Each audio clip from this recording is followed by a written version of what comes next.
क्या होगा अगर मैं आपसे कहूं कि बिग बैंग यानी वो महाविस्फोट जिससे हमारे ब्रह्मांड की शुरुआत हुई, वो शायद कभी हुआ ही नहीं? क्या होगा अगर मैं आपसे कहूं कि समय, जिसे हम सिर्फ घड़ियों में देखते हैं, वो कोई कल्पना नहीं, बल्कि इस ब्रह्मांड में बनने वाली सबसे पहली चीज थी, एक भौतिक वस्तु? ये बातें सुनने में किसी साइंस फिक्शन मूवी की कहानी लगती हैं, है ना? हम सब ने स्कूलों में पढ़ा है कि ब्रह्मांड कणों यानी पार्टिकल्स से बना है और इन कणों की शुरुआत एक महाविस्फोट से हुई। मॉडर्न साइंस हमें यही सिखाती है। लेकिन क्या ये पूरा सच है? क्या हो अगर कुछ ऐसे गहरे सवाल हैं जिनके जवाब आज की साइंस के पास भी नहीं है? जैसे ये पार्टिकल्स आखिर बने कैसे? डार्क मैटर और डार्क एनर्जी जो हमारे ब्रह्मांड का 95% हिस्सा है, वो असल में है क्या? आज हम एक ऐसे सफर पर चलेंगे जो आपको हिलाकर रख देगा।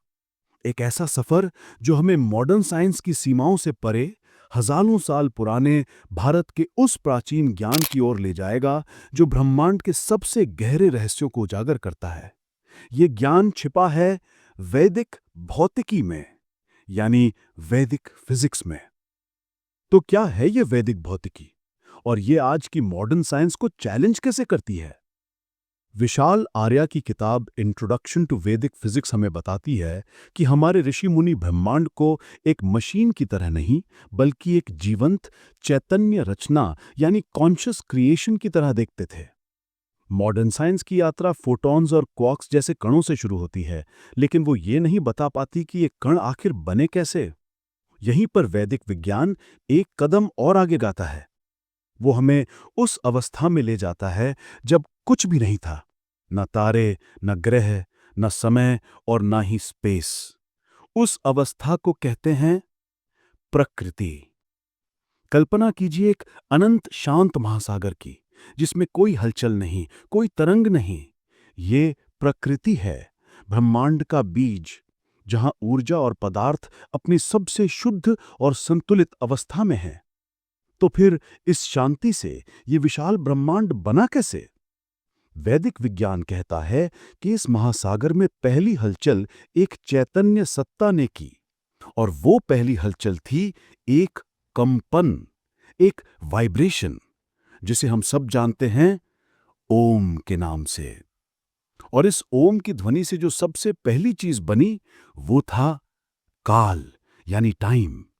सोचिए, समय कोई एब्स्ट्रैक्ट कॉन्सेप्ट नहीं, बल्कि एक भौतिक तत्व है, एक सब्सटेंस जिसमें गति और बल दोनों हैं।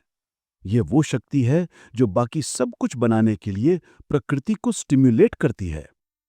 इस किताब का सबसे रवानीकारी आइडिया है वैदिक रश्मि थ्योरी। ये थ्योरी कहती है कि पूरा ब्रह्मांड, हर कण, हर तारा, हर आकाशगंगा, सब कुछ सूक्ष्म कंपनों से बना है, जिन्हें रश्मि कहा गया है। ये रश्मियां सिर्फ ऊर्जा की तरंगे नहीं हैं, ये चेतना से भरी हुई हैं। अलग अलग तरह की रश्मियां मिलकर अलग अलग चीजें बनाती हैं। जैसे संगीत में अलग अलग सुर मिलकर एक धुन बनाते हैं, वैसे ही ये रश्मियां मिलकर इस ब्रह्मांड की रचना करती हैं। आकर्षण और विकर्षण का बल, गुरुत्वाकर्षण, कणों का बनना, सब कुछ इन्हीं रश्मियों का खेल है। ये वो मिसिंग पीस है जिसे मॉडर्न साइंस हमेशा से ढूंढ रही है। कैसे के साथ साथ क्यों का जवाब। तो एक तरफ है मॉडर्न साइंस जो हमें बताती है कि ब्रह्मांड एक एक्सीडेंट है, एक रैंडम एक्सप्लोजन, और दूसरी तरफ है वैदिक विज्ञान जो कहता है कि ये ब्रह्मांड एक सोची समझी, बुद्धिमान और चैतन्य रचना है, एक महान सिम्फनी है।